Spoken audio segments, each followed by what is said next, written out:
which Dynasty players should you stash on your rosters after the preseason? We're going to talk about that in today's video. As always, if you could like the video and subscribe to the channel, that would be fantastic. We're here for you all year long with Dynasty, with redraft, fantasy football, with everything. We are here to help you win your championships.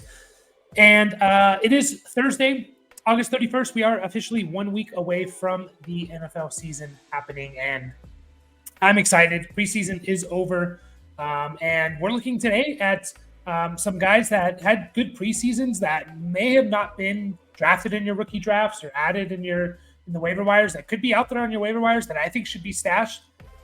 Excuse me. I know how a lot of dynasty leagues work is they close waivers off, and they open it up in certain periods at the time during the offseason. So there's a chance that maybe your waivers are still closed, and you can put bids in coming up, and they're going to open up waivers. I don't know when, Monday or whatever. And these are just some guys that I think that everyone should stash or should be stashed on Dynasty rosters. So we're going to get to it. We have 6 guys for you today.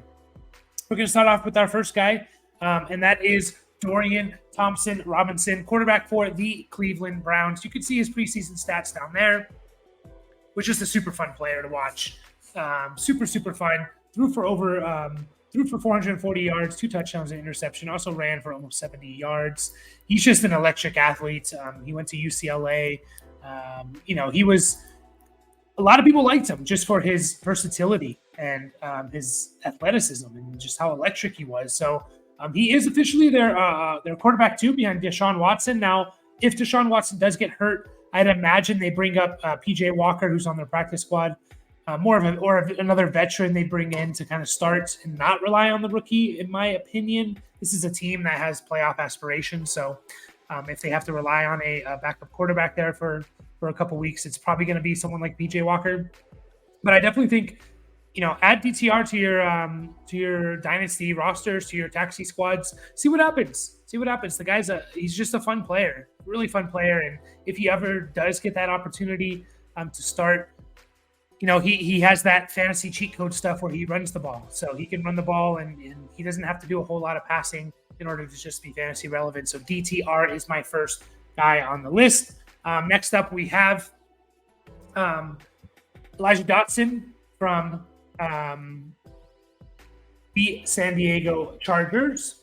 Undrafted guy who made the 53-man roster. And essentially, depending on how deep your dynasty leagues are, most running backs on the 53-man roster should be on teams because, it's not the same with wide receivers. When a running back goes down and a running back gets an opportunity, doesn't matter if they're third or fourth string, those guys can produce. They come in and you can kind of pencil them in for this many carries or this many touches, and they can produce, whether they're a third stringer or fourth stringer or whatever. It's not the same for wide receivers. Wide receivers, you generally don't have that situation where the first stringer goes down. Well, now the fourth stringer will come in and just produce what the first stringer did because that's just the nature of the receiver and the running back position. So Elijah Dodson looked good in preseason. Again, playing against backups, third stringers, things like that, of course. But he looked good enough to, after the first week of Elijah Dodson, the team cut Larry Roundtree, who's been on the team for a couple years. The Chargers have desperately been searching for some kind of player to kind of be the backup to Austin Eckler. They don't want to give Eckler much more than 200 carries on the season. And they're kind of they drafted Larry Roundtree. They drafted Isaiah Spiller. They drafted Joshua Kelly. None of these guys have really hit yet. Joshua Kelly has looked good at times last year and in preseason. He's definitely the RB2 at the moment. But, there's a chance that Elijah Dodson moves up this depth chart, and he proves that he belongs. I mean, he obviously proved that. He's on the 53-man roster. So he's just a fun player. You see his 18 carries for 146 yards, so 2 touchdowns, kind of an explosive player. So Elijah Dodson deserves to be stashed. Throw him on your taxi. Who knows what happened this year or next year if guys like Joshua Kelly or, a guy like Joshua Kelly is no longer on the team or gets hurt or something. Second up on the list, I have a wide receiver, actually, and that is wide receiver Trey Palmer for the Tampa Bay Buccaneers. Russell Gage, unfortunately, got hurt. His career could be done, but he's done for the year for sure. Trey Palmer kind of steps into right now as the wide receiver 3 for this team. Now, I don't expect too much from the wide receiver 3 of the Buccaneers with Baker Mayfield as the quarterback. I think they're going to run the ball, be pretty balanced, 50-50 run pass. Obviously, Mike Evans and Chris Godwin are still there. So those two players are going to dominate the target share. I don't expect a whole lot from Trey Palmer unless one of those guys get injured. But the fact of the matter is this guy gets to showcase his skills. He's going to be on the field in 3 wide receiver sets most likely.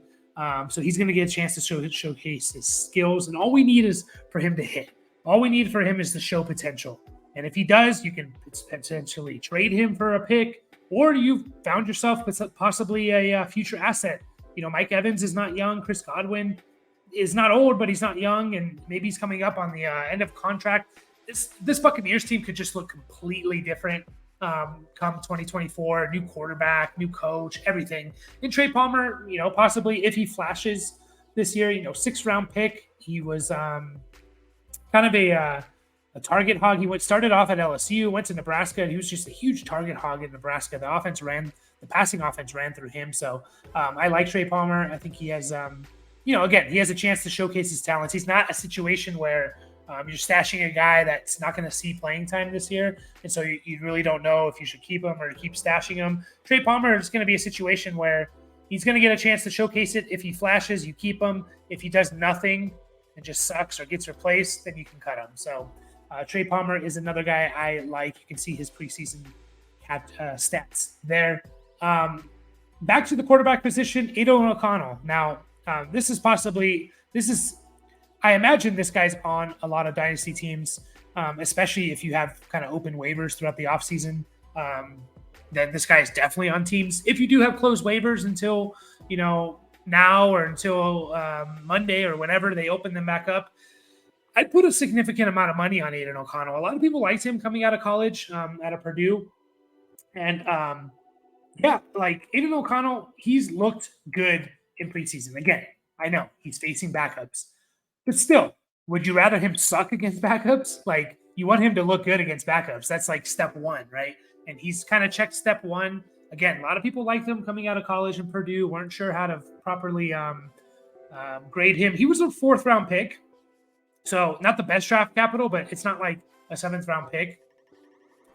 So this team, obviously, the Raiders obviously saw something in him. Jimmy Garoppolo is fine, and Jimmy Garoppolo is going to be the starter. But if this team struggles, which I think there's a really, really good chance that this team is just not very good. If this team struggles and, you know, guys like Jacobs or Adams get hurt or traded, they're not going to go, and they're just kind of, you know, it's week 12 and this team's like, you know, has 3 or 4 wins. They're not going to go with Brian Hoyer. They're not going to go. What's the point of going with Brian Hoyer? You're going to throw in Aiden OConnell and you're going to see what you got with him, right? And so realistically, if this team sucks, Aiden OConnell has a path. If Jimmy Garoppolo gets hurt, which, again, he's not the picture of health, that's for sure. This guy has a path. You can see his stats down here. He looked good, threw for over 480 yards. Ooh, some thunder outside. 3 touchdowns, 0 interceptions. I like Aiden OConnell. Again, probably it was either drafted in your rookie drafts or has been picked up at this point, but definitely deserves to be on rosters. 2 more guys for you. Next up, we have wide receiver Ronnie Bell from your San Francisco 49ers. Now, this is a different situation than Trey Palmer. Like I mentioned with Trey Palmer is going to get an opportunity to showcase his skills. So you're going to know at the end of this year or middle of this year if Trey Palmer is worth holding or not. Ronnie Bell is a little tougher. He's a guy that possibly doesn't get any playing time whatsoever at all. And you could be at the end of the year and you don't know if Ronnie Bell is good or not just because he didn't get the opportunity. So that's the issue with these guys. But if you're on a deeper team, I like Ronnie Bell. He's flashed in people have been talking about him in the preseason. Look at his stats: 10 catches, 172 yards. He's obviously linked to Shanahan and a really, really creative and good offense that puts players in the best positions possible. And again, like he's stuck behind Deebo Samuel, Brandon Ayuk, Jawan Jennings as more thunder comes along. But there's situations. I think Brandon Ayuk's in a contract year, so he could possibly not be on this team after 2023. Deebo Samuel, he's probably going to be there, but if the team just kind of sucks or just wants to reset a little bit, it looks like Ayuk will be there in 2024. But an injury happens or something like that. Juwan Jennings is currently the wide receiver 3, who I know the 49ers like, but he's not necessarily like this clear-cut, no one's going to surpass him, Tyler Boyd type of wide receiver 3. If Ronnie Bell is showing out or an injury happens and Ronnie Bell can take over, he could prove himself to potentially be the wide receiver on the 3 on this team. So I like tying myself to good offenses. And Ronnie Bell went to Michigan. Michigan's not really known for showcasing their receivers. They're a run-first team. They run the ball 65% of the time. We've seen it with a couple receivers. Nico Collins comes to mind where, yeah, he's probably better than what he showed in college because Michigan just does not showcase their receivers that well. Last guy on the list is running back Julio McLaughlin. Undrafted again.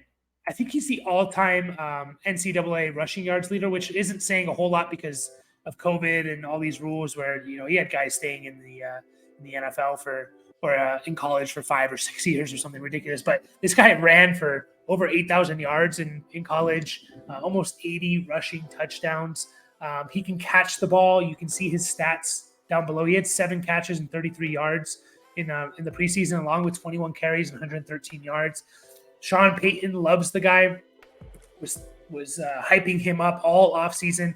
He's currently the RB3 on this team, and that is super valuable. We talked about it with Dodson, who was the RB4 on the Chargers. Almost any running back, depending on how deep your leagues are, basically every running back should be rostered if you're on the 53-man roster. That's the case for Julio McLaughlin. I'm super excited about him. I think he's a good player. Sean Payton, he's going to be tied to Sean Payton for at least a few years. Sean Payton always produces fantasy relevant. I think he's had like a top 5 running back room in fantasy for like basically every year he was the head coach. It's something ridiculous. So, this year, does he get a chance? I don't know. Javonte, we'll see. Javante's coming off an injury. Is Javonte going to be ready? Samaje Perine's a good player, but he's not necessarily this explosive, amazing player. He's 27 years old. He's kind of a plotter type of player. So Julio McLaughlin could find himself with an opportunity to be the lead running back for the Broncos, either at some point this year due to injuries or, even going into next year when, Javonte Williams, I believe, he had a 4-year contract. So, he's going into his last year of his contract next year. So I really like Julio McLaughlin, deserves to be on rosters. So that's all I have for you guys today. Those are 6 guys that I think if they are on your waiver wires as the thunder keeps ringing outside my window, if they are on your waiver wire in your dynasty leagues, you need to pick these guys up and at least stash them for half the season and see what happens. So there you have it, guys. We'll be back with more fantasy content, redraft, dynasty, whatever you need. We're here for you. As always, like this video, subscribe to the channel. I will catch you.